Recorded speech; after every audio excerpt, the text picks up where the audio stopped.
El siguiente segmento tiene contenido o opinión. La entrevista en A Primera Hora. Analizamos los hechos del momento junto a sus protagonistas. 8:02 en la mañana, gracias. Silrade, en la primera parte de nuestro noticiero, actualizó la información. A Joe Biden le faltan 6 votos para completar el número mágico de 270 delegados al Colegio Electoral de Estados Unidos. Con ese número mágico, digo número mágico entre comillas, porque ese es el número mínimo que le permite a un candidato proclamarse presidente de los Estados Unidos en ese sistema que no todos lo entienden. A mí en lo personal no me parece un sistema totalmente democrático, porque resulta que hace 4 años ya pasó, Hillary Clinton tuvo más votos que Trump, pero Trump tuvo más delegados de los colegios electorales. Hoy, en cambio, Biden tiene más votos que Trump, el voto popular, y habrá que ver si eso se traduce también en más delegados al colegio electoral. Aquí Nevada, con sus 6 votos electorales, termina siendo el estado clave en este momento decisivo, porque con esos 6 votos, Biden, que tiene 264 a esta hora, llegaría a los 270 y se convertirá en el nuevo presidente de los Estados Unidos. Hablemos con un especialista en la materia, el señor embajador Francisco Carrión Mena, diplomático de carrera, ex canciller de la República, ex embajador de Ecuador en Washington. Señor embajador, ¿cómo le va? Bienvenido. Muchas gracias.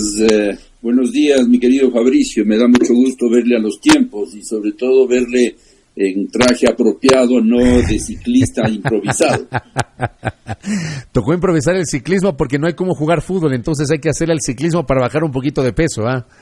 Bueno, me parece muy bien, a las órdenes. Gracias, embajador, qué amable que es usted. A ver, ¿cómo ve esta elección que está recontra apretada, que está, digamos, marcada por la polémica? Todavía no concluye el escrutinio total. Biden está muy cerca, pero hay declaraciones de Trump que anuncia que va a acudir a la Corte Suprema para pedir que se pare el conteo de votos. O sea, es una cosa muy, muy polémica y no sé si tiene tantos antecedentes. O sea, el antecedente que recuerdo es el de la elección de Bush versus Al Gore, algo medianamente parecido. Pero ¿cómo le ve usted esto, embajador? Bueno, un poco de la misma manera que la ve usted. Es sorprendente que una democracia tan supuestamente madura y tan supuestamente institucionalizada se den este tipo de situaciones. Yo coincido plenamente con usted en el sentido de que es difícil llamarle democracia a un mecanismo a través del cual el voto de una persona no vale lo mismo y que es necesario nombrar delegados para un colegio electoral que finalmente hace la designación. Pero bueno, ese es el tema de otro debate. Ahora lo que tenemos es una situación en la que todo parece indicar que el señor Biden va a ser el próximo presidente de Estados Unidos. Habrán, por supuesto, recusaciones, habrán pedidos de reconteo, que eso es previsible. Esos por lo general no varían mucho, en eso los americanos son muy, ¿cómo decir? Bueno, tienen una tecnología que les permite salvar dificultades de ese tipo.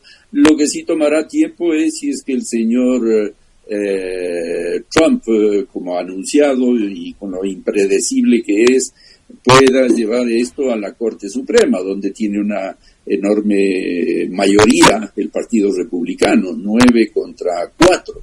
Así que la situación está, yo creo que decidida, a pesar de que hayan estas posibilidades de demoras que finalmente no creo que puedan alterar lo que ya está prácticamente decidido. ¿Qué debería esperar el mundo? Y quiero empezar por ahí para hablar más globalmente antes de centrarme en América Latina y en el Ecuador, pero el mundo, ¿qué debería esperar como cambios o como continuidad, no sé cómo le ve usted, en el evento de que Biden se convierta en el presidente y que los demócratas, luego de 4 años, vuelvan a ostentar el poder desde la Casa Blanca? Bueno, mire, no habrán muchos cambios de fondo, habrán cambios de forma, ¿ya? El estilo impuesto por el señor Trump, impredecible, autoritario, populista, eso desaparecerá prácticamente, ¿no? El señor Biden es producto del sistema político que hay en Estados Unidos, es un político tradicional con una larguísima experiencia. Su vicepresidenta, que a mí es un personaje político que me atrae mucho en el sentido de su dinámica, de su capacidad, la señora Kamala Harris, creo que hacen un tándem, a propósito del ciclismo, muy interesante para efectos de lo que pueda suceder en el mundo. Ahora, los intereses de Estados Unidos no van a cambiar, y los intereses son los que priman en la política exterior de cualquier estado. Ojalá fuera ese el caso del Ecuador, donde cada gobierno, cada canciller cambia de objetivos, ¿verdad? Pero Estados Unidos lo que buscará es mantenerse como la primera potencia mundial, ejercer influencia política, geopolítica en el mundo, manejarse, creo yo, aquí con mucho más cuidado y tino en sus relaciones con sus adversarios, no con sus enemigos. Y con esto me estoy refiriendo a sobre todo China, que es la potencia ascendente. Es decir, yo creo que habrá más previsibilidad en la política exterior de los Estados Unidos con el señor Biden, y eso creo que al Ecuador le conviene para efectos de que nosotros podamos también igualmente ser previsivos y previsibles en nuestra política exterior a partir de mayo del próximo año. Este gobierno ya prácticamente va de salida y no tiene tiempo para inventarse una nueva política exterior. Yo esperaría que el nuevo gobierno, cualquiera que sea, mantenga una política de Estado, ¿ya? Y que sea, ojalá, yo en un artículo de este martes decía que ojalá todos los candidatos se unan a una sola política de Estado, y en eso reitero cada vez que puedo, y esto lo hago nuevamente, que solamente la política exterior y la política de seguridad y defensa deben ser políticas de Estado. En todo lo demás se puede discrepar, en fin. Lo que sí, por supuesto, hay diferencias de estilo, en fin, y eso es inevitable en cualquier democracia. Correcto. Estamos dialogando con el embajador Francisco Carrión Mena, ex canciller de la República, diplomático de carrera, ex embajador de Ecuador en los Estados Unidos, estábamos en señal de radio, retomamos igualmente la transmisión con Majestad Televisión en Santo Domingo y también a través del Facebook Live. Les agradecemos, nuestros internautas han permanecido obviamente, y nuestros televidentes pendientes de este diálogo con Francisco Carrión. A ver, si yo lo veo a Biden, y digo, Biden es un demócrata, lo puedo, y esta pregunta le hice también ayer a Juan Pacimiño, con quien conversamos de este tema, y le pregunto a usted, embajador Carrión, ¿yo puedo comparar a Biden con Clinton o con Obama, o es una visión desde el pensamiento y la ideología demócrata, es una visión distinta a la de Biden? No sé si cabe la comparación, embajador. Vamos a ver, es muy difícil comparar a personalidades que tienen en una coyuntura dada el poder. Lo que hizo Obama durante sus 8 años fue diferente a lo que hizo Clinton en los suyos, ya por la coyuntura política y la geopolítica mundial, pero no hay que olvidar que los tres mencionados son militantes del aparato, vamos a decir, del Partido Demócrata, y eso les da una cierta similitud en su pensamiento. Lo que varía, por supuesto, es el estilo, ¿ya?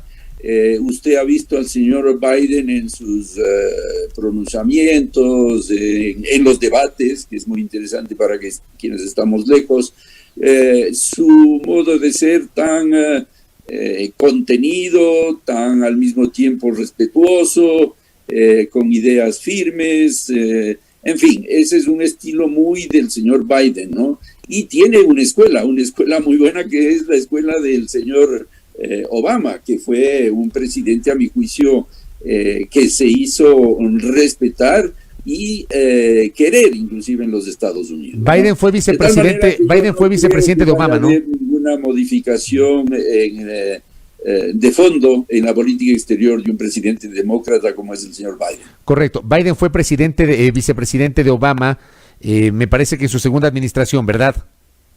Así es, en las dos. En las dos, correcto.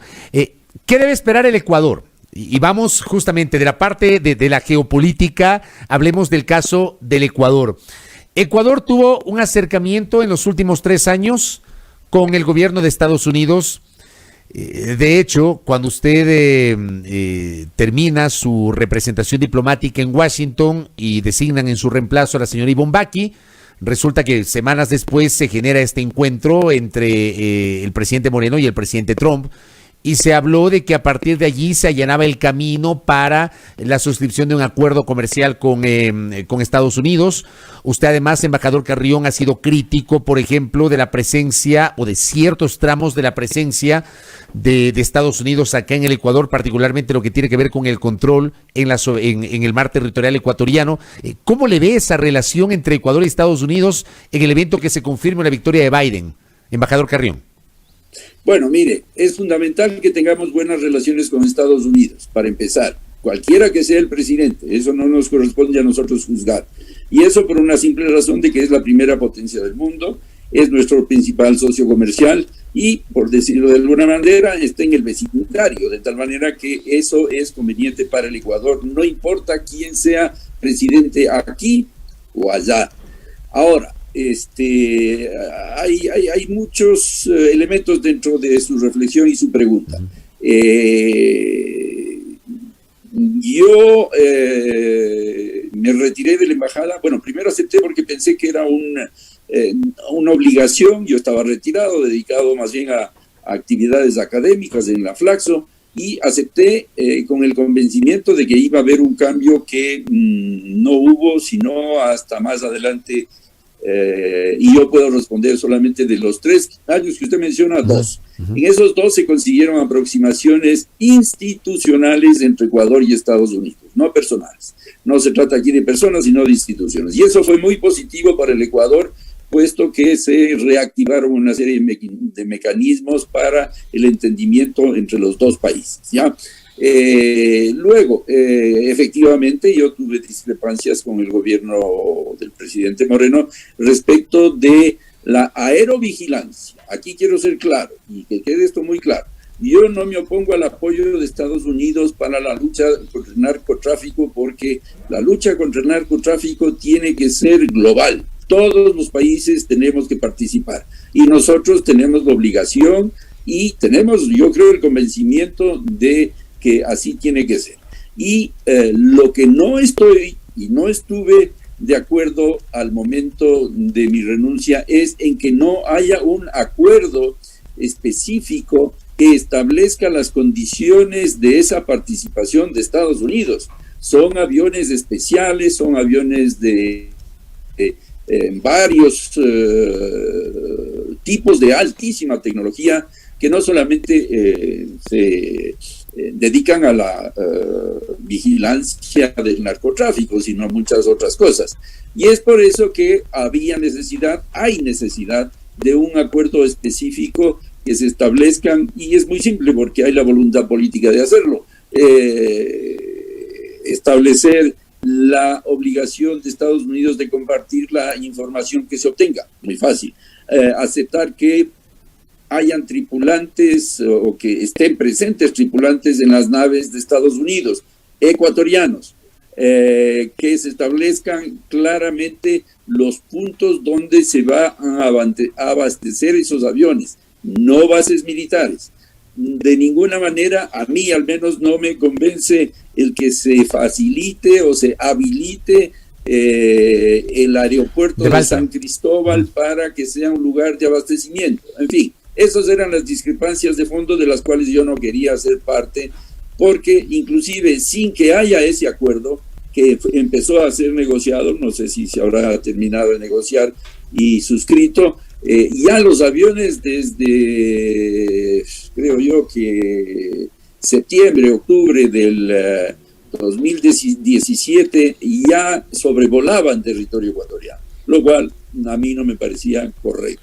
Pero bueno, ese es un asunto que explica mi discrepancia con el gobierno, y yo soy de los que creo que cuando uno no está de acuerdo con el gobierno, pues tiene que renunciar, tiene que retirarse. Eso claro, fue lo que yo hice. Ahora, se abre un nuevo capítulo con el señor Biden. Vamos a ver qué política se sigue. Creo que debemos profundizar la cooperación con Estados Unidos, haciéndonos a nosotros, que nos respeten a nosotros. Eso es fundamental. A pesar del tamaño nuestro respecto de Estados Unidos, tenemos que hacernos respetar, tenemos que hacer una política exterior de Estado que tenga continuidad, que tenga las cosas claras y firmes, y que sea respaldada por todas las fuerzas políticas, sino por todo el pueblo ecuatoriano, ¿ya? Y eso no solo con Estados Unidos, sino con el mundo entero. Y eso es indispensable que se haga. Si eso no se hace, seguiremos de bandazo en bandazo, cambiando de política exterior a política exterior según el presidente que esté a cargo. Y eso no es definitivamente lo que le conviene al Ecuador. Embajador, y con esto termino. Hay esta elección y todo apunta a que Biden está muy cerquita de ser presidente. Vamos a ver qué pasa, pero asumamos que Biden es el presidente, o sea que va a haber un cambio de timón en la Casa Blanca. Y en el Ecuador habrá un cambio de timón el 24 de mayo del 2021. Ya no será este gobierno, será un nuevo gobierno. No sabemos cuál será el nuevo gobierno, pero el 24 de mayo tendremos un nuevo gobierno. El tema es, el actual gobierno empezó un proceso para tratar de iniciar una negociación de un acuerdo comercial con Estados Unidos. Con Biden como presidente, es decir, con los demócratas que tienen una visión comercial distinta a la de los republicanos, y con un nuevo gobierno en el Ecuador, que no sabemos cuál será el que se posesione el 24 de mayo, ¿tiene futuro una negociación de un acuerdo comercial con Estados Unidos, embajador Francisco Carrión? Es muy difícil de prever eso, porque al respecto, mire lo que es la realidad. El señor Trump manifestó e hizo todo lo posible por dinamitar los acuerdos. Lo hizo con el NAFTA, con Canadá y México, y fue necesario negociar un nuevo acuerdo. El acuerdo con Europa, el TPP que se llamaba, se salió de ese acuerdo, y lo que ha preferido es el bilateralismo. Ahora, vamos a ver qué posición tiene el señor Biden y su equipo, ¿no? Y en esto yo quisiera ser claro, la cercanía de un acuerdo comercial durante este gobierno, el del señor Moreno con el gobierno del señor Trump, era una hipótesis, o es una hipótesis difícil de cumplir. Los americanos exigen muchas cosas al Ecuador, y veo muy difícil que el Ecuador, en el poco tiempo que le queda al gobierno del presidente Moreno, las pueda cumplir. Sin embargo, y hay que estar conscientes de que un acuerdo de libre comercio implica también una cesión de parte del Ecuador, porque es abrir los mercados de ambos lados, ¿ya? Que nosotros nos veamos inundados de importaciones y de productos estadounidenses, para poner un tema, el tema agrícola, ¿ya? Es decir, maíz, trigo, qué sé yo, de Estados Unidos, que son productos que nosotros producimos y que entrarían a competir con la producción ecuatoriana. Estamos en capacidad de hacer esa, o de entrar en esa competición. Los técnicos tendrán que evaluar. Y ese es un tema muy delicado, porque hay que estar conscientes que no solamente el mercado de Estados Unidos se abre, sino que el nuestro también se abre. Y entonces tendremos, como digo, muchos productos americanos libres de aranceles aquí en el mercado ecuatoriano. Habrá que analizar al respecto cuál es la posición que adopta Estados Unidos en el hipotético, ya prácticamente consentido caso de que el señor Biden sea el nuevo presidente. Los demócratas son de alguna manera más liberales, como se dice en Estados Unidos, ¿no? Y están más por acercarse a los países en desarrollo para efectos de incrementar su capacidad de producción y de exportación, para mejorar al mismo tiempo la situación y posición de los Estados Unidos. Correcto. Pero bueno, mucho está todavía por verse y de definirse. Una clave será quién sea el secretario de Estado del señor Biden. La beligerancia con aquellos países que no son del agrado de Washington, eso no va a variar. La posición de Venezuela probablemente sea más dialogante, pero el objetivo será el mismo, que es sacar a Maduro del poder. Es decir, todavía está muy tierno todo, inclusive el bebé no ha nacido, ¿no? Como para decir qué es lo que va a pasar con un gobierno demócrata del presidente, bueno, ya le estoy dando el título antes del tiempo, del señor Biden. Veamos si eso se concreta. Y en todo caso, lo que nosotros tenemos que hacer es aprovechar de esta coyuntura. Tenemos que dejar de ser ingenuos, tenemos que asumir la responsabilidad que tenemos, no pensar en lo que los otros puedan hacer por nosotros, sino nosotros mismos, qué podemos hacer por nosotros mismos. Y eso es fundamental. De ahí que la elección de febrero próximo es clave para el Ecuador. Yo hablo en mis artículos de un Estado fallido. Y hasta me he llegado a preguntar, llegaremos al siguiente paso, que es la disolución nacional. Es sumamente grave, y la política exterior junto con la política de defensa, como le decía, son políticas que deben ser políticas de Estado. Todos los partidos, movimientos políticos, opinión pública, si es posible, debemos estar juntos en esos temas. ¿Cómo lo estuvimos? Mire usted, y usted es testigo, porque fue participante del proceso de negociación de paz con el Perú. Correcto. Embajador, gracias por estos minutos. Siempre un gusto verle, saludarle, pero además escuchar sus criterios con base en su larga experiencia en materia diplomática. Le agradezco mucho, embajador Carrión, muy amable. Lo mismo, muchas gracias y un abrazo, mi querido Fabricio. Muy amable. Francisco Carrión Mena, ex canciller de la República, aquí conversando en A Primera Hora con su análisis respecto del proceso electoral que se ha desarrollado en los Estados Unidos. En A Primera Hora por Majestad Radio y Majestad Televisión. Estamos cerrando ya el informativo, muy bien, gracias. Reiniciamos la transmisión porque claro, había un desfase en el audio, igualmente la reiniciamos para Santo Domingo, pero con el reinicio, además saludo a los oyentes y a los internautas que se quedaron y que permanecieron con nosotros. Abrazo hasta la distancia, Silrar, que tengas una buena jornada. Jornada también para ti, Fabricio, para todas las personas que nos siguieron, que nos acompañaron. Recuerden, mantengan las medidas de bioseguridad, continuamos con el virus, no bajen la guardia. Lo propio, me sumo a aquello. Este noticiero llegó a ustedes por cortesía de Café Buen Día y obviamente por el nuevo Ford EcoSport. Encuéntralo en los concesionarios Quito Motors a nivel nacional. Con nosotros y A Primera Hora, Dios mediante. Será hasta mañana.